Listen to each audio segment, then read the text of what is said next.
कहते हैं कुदरत कभी अचानक सजा नहीं देती, वो पहले इशारे करती है, फिर चेतावनी देती है, और जब इंसान फिर भी नहीं समझता तो कहानी बन जाती है।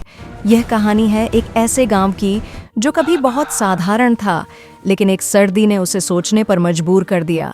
उस गांव में हर सुबह सूरज के साथ जागती थी, मुर्गे की बांग, चूल्हे का धुआं और खेतों की ओर जाती पगडंडियां।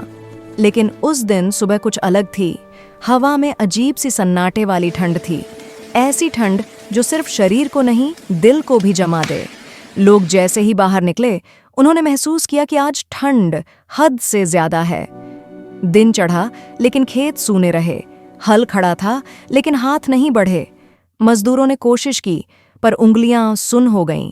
बच्चों ने स्कूल की ओर देखा, फिर माँ की तरफ, और चुपचाप रजाई में घुस गए। गांव की रफ्तार धीरे धीरे रुकने लगी। शाम तक ठंड और बढ़ गई। अलाव जले लेकिन आग कम पड़ने लगी। लोग आग के पास बैठे पर बातों में गर्माहट नहीं थी। हर कोई मन ही मन कुछ सोच रहा था। डर अभी बोला नहीं था लेकिन मौजूद था। उत्तर भारत में रिकॉर्ड तोड़ ठंड पड़ रही है। इतनी ठंड मैंने कभी नहीं देखी। हाँ, बच्चे स्कूल नहीं जा पाएंगे, कृपया घर पर रहें। इतनी ठंड का क्या कारण हो सकता है? हाँ, ये तो समझ नहीं आ रहा।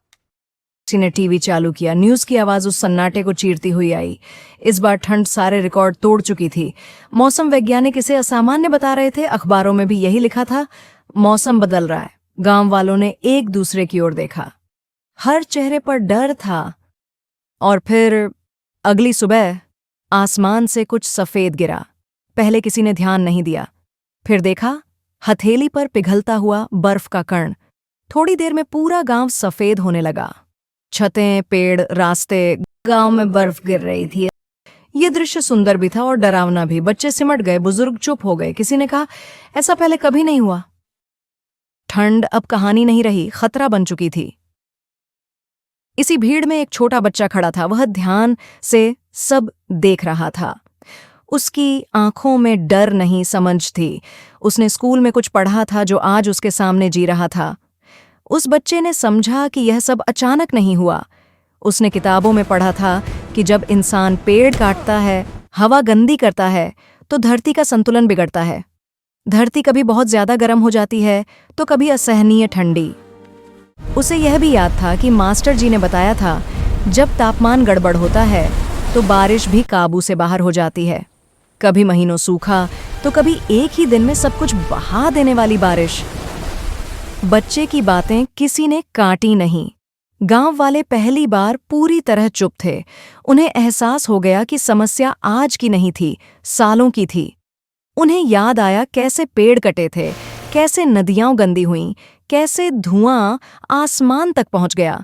तब किसी ने नहीं सोचा था कि असर इतना गहरा होगा। टीचिए, उसी दिन गांव ने ठान लिया, अगर जीना है तो बदलना होगा।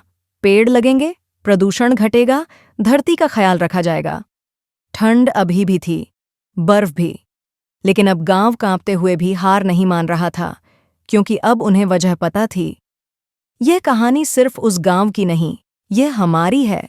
अगर बच्चे पढ़कर समझ सकते हैं तो हम देखकर क्यों नहीं? कुदरत से लड़ाई नहीं, दोस्ती चाहिए। क्योंकि अगर आज नहीं समझे तो कल कहानियां ठंडी होंगी, और धरती भी। और अगर आपको भी ये सोचकर हैरानी हो रही है कि इस बार ठंड इतनी ज्यादा क्यों पड़ रही है, और कुछ समय पहले इतनी ज्यादा बारिश ने तबाही क्यों मचा दी थी, तो जरा रुक कर याद कीजिए।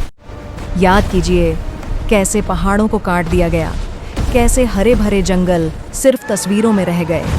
याद कीजिए कैसे पेड़ गिने नहीं गए, बस काट दिए गए।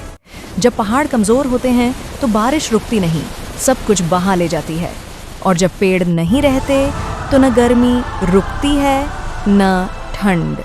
कुदरत हर हिसाब रखती है, बस इंसान अक्सर भूल जाता है।